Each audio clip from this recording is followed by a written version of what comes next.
नमस्कार। स्वागत है आपका इंडिया गेट टीवी पर। मैं हूं अजय सेतिया।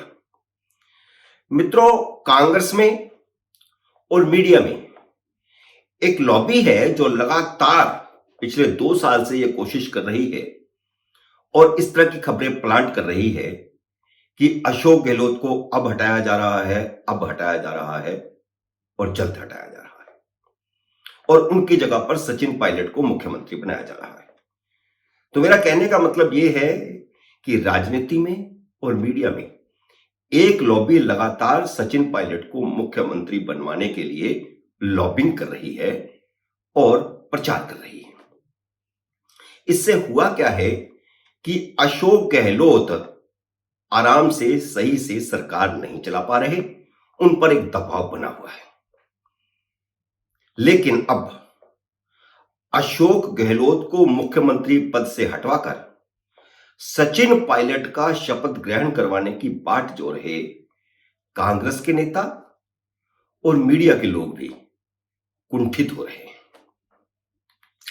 जिनमें पहला नंबर तो खुद सचिन पायलट का है, जिन्होंने कांग्रेस आलाकमान को डराने की कोशिश की है कि अशोक गहलोत भी गुलाम नबी आजाद बनने वाले हैं, यानी वह भी पार्टी छोड़कर जाने वाले हैं। हाल ही में जब एक कार्यक्रम में प्रधानमंत्री नरेंद्र मोदी ने अशोक गहलोत की यह कहते हुए तारीफ की कि जब वह मुख्यमंत्री हुआ करते थे और मुख्यमंत्रियों की बैठक हुआ करती थी तो अशोक गहलोत उनमें सबसे ज्यादा सीनियर थे और आज भी वह मुख्यमंत्री के तौर पर सीनियर हैं, तो इसमें कुछ ऐसी बड़ी बात नहीं थी। लेकिन सचिन पायलट ने इस पर प्रतिक्रिया करते हुए कहा कि नरेंद्र मोदी ने गुलाम नबी आजाद की भी तारीफ की थी। तो वह कहना यह चाहते थे कि जब मोदी ने गुलाम नबी आजाद की तारीफ की तो गुलाम नबी आजाद अंततः 1-1.5 साल बाद कांग्रेस छोड़ गए और अब मोदी ने अशोक गहलोत की तारीफ की है तो वह कांग्रेस छोड़ने वाले हैं। असल में राजनीति में हर शब्द तोड़कर बोलना चाहिए और सचिन पायलट यहीं पर मात खा रहे हैं। इस बयान से सचिन पायलट ने अपने ही पैरों पर कुल्हाड़ी मार ली। सचिन पायलट यह उम्मीद लगाकर बैठे थे कि कांग्रेस अध्यक्ष पद का चुनाव संपन्न हो जाने के बाद राजस्थान में उन 3 नेताओं पर कार्रवाई होगी पहले और फिर उनका रास्ता खुलेगा। और वो 3 नेता जिन्होंने 25 सितंबर को हाईकमान की ओर से बुलाई गई बैठक का बहिष्कार करके समानांतर बैठक बुलाई थी, इसके बाद वे यह मानकर चल रहे थे कि प्रियंका गांधी अपना वायदा निभाने के लिए सोनिया गांधी और मल्लिकार्जुन खड़गे पर दबाव बनाएगी। उन्हें मुख्यमंत्री बनवाने का वायदा उस समय प्रियंका गांधी ने ही किया था जब सचिन पायलट ने बगावत की थी और अपने समर्थक विधायकों के साथ एक रिजॉर्ट में जा बैठे थे। अशोक गहलोत को कांग्रेस अध्यक्ष बनवाकर सचिन पायलट को मुख्यमंत्री बनवाने की रणनीति भी प्रियंका गांधी की ही बनाई हुई थी। उस समय यह तय था कि अशोक गहलोत कांग्रेस अध्यक्ष बनेंगे, इसलिए सोनिया गांधी ने मल्लिकार्जुन खड़गे और अजय माकन को राजस्थान के मुख्यमंत्री के रूप में उनका विकल्प चुनने के लिए विधायकों की राय लेने भेजा था। आलाकमान के आदेश पर खुद अशोक गहलोत ने बैठक बुलाई थी, जिसमें आलाकमान को अधिकृत करने वाला एक लाइन का प्रस्ताव पास किया जाना था। कांग्रेस में यही परंपरा है, विधायक दल की बैठक बुलाई जाती है, एक लाइन का प्रस्ताव पास किया जाता है कि हाईकमान जिसे चाहे मुख्यमंत्री बना दे। तो यहां पर भी एक लाइन का प्रस्ताव पास किया जाना था, लेकिन इन दोनों को यह भी कहा गया था, अजय माकन को और मल्लिकार्जुन खड़गे को, कि वे विधायकों की राय भी लेकर के आलाकमान को दें, यानी सोनिया गांधी को विधायकों की राय भी बताएं। लेकिन अशोक गहलोत खेमे के 80 विधायकों ने हाईकमान की बैठक में जाने की बजाय शांति धारीवाल के घर पर समानांतर बैठक बुला ली और उस बैठक में उन्होंने विधानसभा से इस्तीफे देने का फैसला किया। विधायकों ने इस बैठक के बाद विधानसभा स्पीकर सीपी जोशी के घर पर जाकर के इस्तीफे सौंप भी दिए थे और वहां डिनर भी किया था। डिनर की व्यवस्था पहले से थी, यानी सब कुछ था तो प्रयोजित थी। राजस्थान के प्रभारी अजय माकन ने सोनिया गांधी को जो रिपोर्ट सौंपी पूरे घटनाक्रम की, तो उसमें अशोक गहलोत खेमे के 3 नेताओं शांति धारीवाल, महेश जोशी और धर्मेंद्र राठौड़ को जिम्मेदार ठहराया था।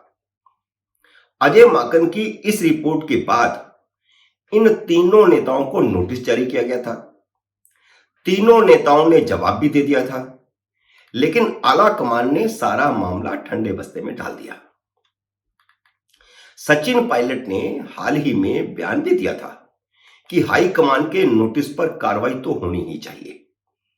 यानी वह यह मानकर चल रहे थे कि इन तीनों नेताओं पर कार्रवाई होगी, जो कि अशोक गहलोत खेमे के हैं, और उसके बाद अशोक गहलोत को रुखसत कर दिया जाएगा।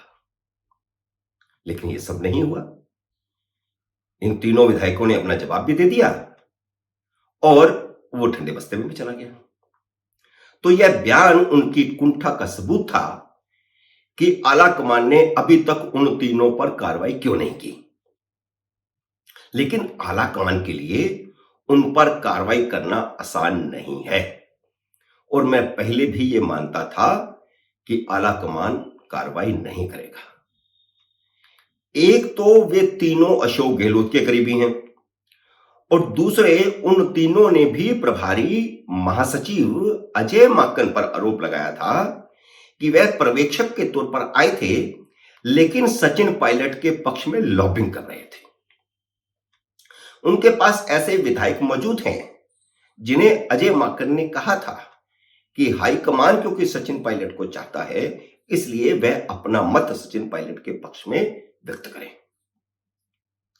अगर हम गहराई में जाएंगे तो पाएंगे कि यह कॉन्फ्लिक्ट ऑफ इंटरेस्ट का मामला बनता है। विधायक अजय माकन की शिकायत कर रहे हैं और अजय माकन विधायकों की शिकायत कर रहे हैं। इसलिए सोनिया गांधी और मल्लिकार्जुन खड़गे किसी तरह की कार्रवाई से परहेज कर रहे हैं। आला कमान अगर उसी समय, यानी उस समय आला कमान तो सोनिया गांधी थी, कार्यकारी अध्यक्ष थी, अगर वह उसी समय अजय माकन को अलग रखकर नई एक जांच कमेटी बनाती और उस जांच कमेटी को जयपुर भेजती और वह पड़ताल करके बताती कि हुआ क्या और क्यों हुआ, तो फिर अलग बात होती। सचिन पायलट के बाद अब दूसरी कुंठा अजय माकन की है, क्योंकि वह अपमानित महसूस कर रहे हैं। उन्होंने रिपोर्ट दी थी, उस पर कार्रवाई नहीं हुई, और इसी कुंठा में उन्होंने खुद को राजस्थान के झमेले से अलग करने का फैसला किया है। वह इतना अपमानित महसूस कर रहे हैं कि वह राजस्थान जाना नहीं चाहते। अजय माकन ने कांग्रेस अध्यक्ष मल्लिकार्जुन खड़गे को चिट्ठी लिखकर राजस्थान के प्रभारी के तौर से मुक्त करने के लिए कहा है, और उन्होंने कहा है कि मैं अब इस पद पर, यानी प्रभारी के तौर पर काम नहीं कर सकता। यह चिट्ठी उन्होंने 8 नवंबर को लिखी थी, जो अब लीक हुई है, और इस चिट्ठी में उन्होंने लिखा है कि मौजूदा सियासी हालात में किसी दूसरे को प्रभारी बनाया जाए। महामंत्री के तौर पर अजय माकन पहले ही मुक्त हो चुके हैं। जैसे ही खड़गे का निर्वाचन हुआ, सभी पदाधिकारियों ने इस्तीफा दे दिया। अजय माकन का इस्तीफा भी हो गया। प्रभारी अभी राज्यों के बने हुए हैं।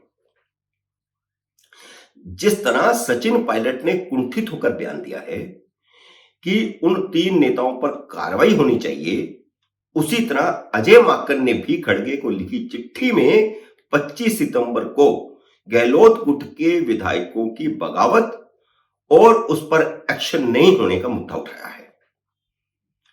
उन्होंने लिखा है कि दिसंबर के पहले हफ्ते में भारत जोड़ो यात्रा राजस्थान आ रही है। 4 दिसंबर को एक उपचुनाव भी हो रहा है। ऐसे में राजस्थान का नया प्रभारी नियुक्त किया जाना जरूरी है।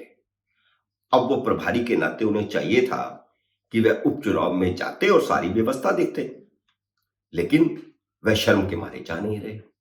और भारत जोड़ो यात्रा का भी सारा प्रबंधन देखने की जिम्मेदारी प्रभारी के तौर पर उनकी है, लेकिन वे शर्म के मारे वहां जाना नहीं चाहते। तो उन्होंने चिट्ठी में लिखा है कि राहुल गांधी की भारत जोड़ो यात्रा के प्रबंधन के लिए किसी अन्य को तुरंत प्रभारी बना करके भेजा जाए। और अगर हम इसकी तुलना करें कि भारत जोड़ो यात्रा का क्या हो रहा है, तो असल में भारत जोड़ो यात्रा कांग्रेस तोड़ो यात्रा बनती जा रही है। अब सचिन पायलट और अजय माकन कांग्रेस को तोड़ना ही तो चाहते हैं कार्रवाई करके। कांग्रेस के नेताओं पर कार्रवाई होगी तो गुटबाजी ज्यादा होगी, लेकिन कांग्रेस के नेता अड़े हुए हैं। राहुल गांधी अपनी कोशिश में लगे हुए हैं कि भारत जुड़े, लेकिन कांग्रेस टूट रही है। अब देखिए, उन्हीं की यात्रा के दौरान गुजरात के 19 कांग्रेसी विधायक भारतीय जनता पार्टी में जा चुके हैं। मध्य प्रदेश में कुछ और कांग्रेसी विधायक भी जल्दी ही पार्टी छोड़ने वाले हैं। पहले एक पूरा खेमा कांग्रेस का भारतीय जनता पार्टी में गया, तभी तो भारतीय जनता पार्टी की सरकार बनी। और अब जबकि अगले साल चुनाव होने वाले हैं, तो उससे पहले अब एक नई सुगबुगाहट शुरू हो गई है कि 7-8 कांग्रेस के और विधायक मध्य प्रदेश से पाला बदलने वाले हैं। और राजस्थान में पार्टी की दरार और चौड़ी हो गई है। भारत जोड़ो यात्रा और उपचुनाव से पहले प्रदेश प्रभारी का पद छोड़ना कांग्रेस की खींचतान का नया चैप्टर है।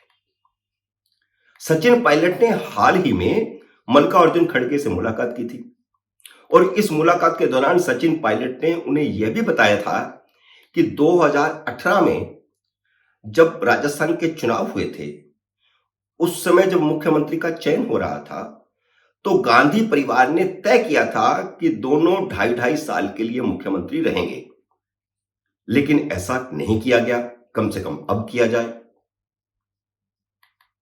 वैसे यह वायदा छत्तीसगढ़ में टीएस सिंह के साथ भी किया गया था कि पहले 2.5 साल भूपेश बघेल मुख्यमंत्री रहेंगे और बाद के 2.5 साल टीएस सिंह रहेंगे, लेकिन गांधी परिवार ने वह वायदा भी नहीं निभाया, क्योंकि जब एक मुख्यमंत्री कांग्रेस फंड का जुगाड़ ठीक से करने लगता है, तो आला कमान उसमें व्यवधान डालना ठीक नहीं समझता।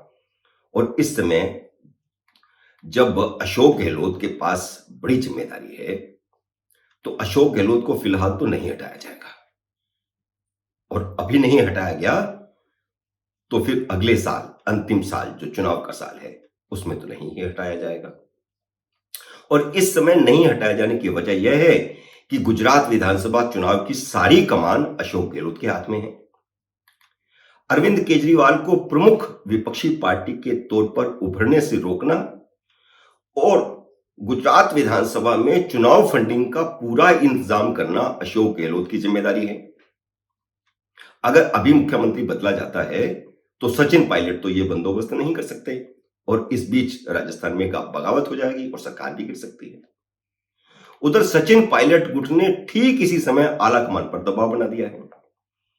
सचिन पायलट खेमा इतना कुंठित हो चुका है कि उनके समर्थक खुलकर अशोक गहलोत के खिलाफ बयानबाजी कर रहे हैं, और राहुल गांधी की भारत जोड़ो यात्रा के समय अशोक गहलोत के खिलाफ नारेबाजी और काले झंडे दिखाने की रणनीति बना रहे हैं। तो यह जब राजस्थान से यात्रा राहुल गांधी की गुजरेगी, तब कांग्रेस का हाल देखने लायक होगा। मित्रों, उम्मीद है मेरा यह विश्लेषण आपको पसंद आया होगा। इसे लाइक करिए, शेयर कीजिए, और अगर आपने मेरे YouTube चैनल को अभी तक सब्सक्राइब नहीं किया तो कृपया सब्सक्राइब भी कीजिए और घंटी का बटन भी दबाइए, ताकि जैसे ही मेरा नया वीडियो आए आपको सूचना आए।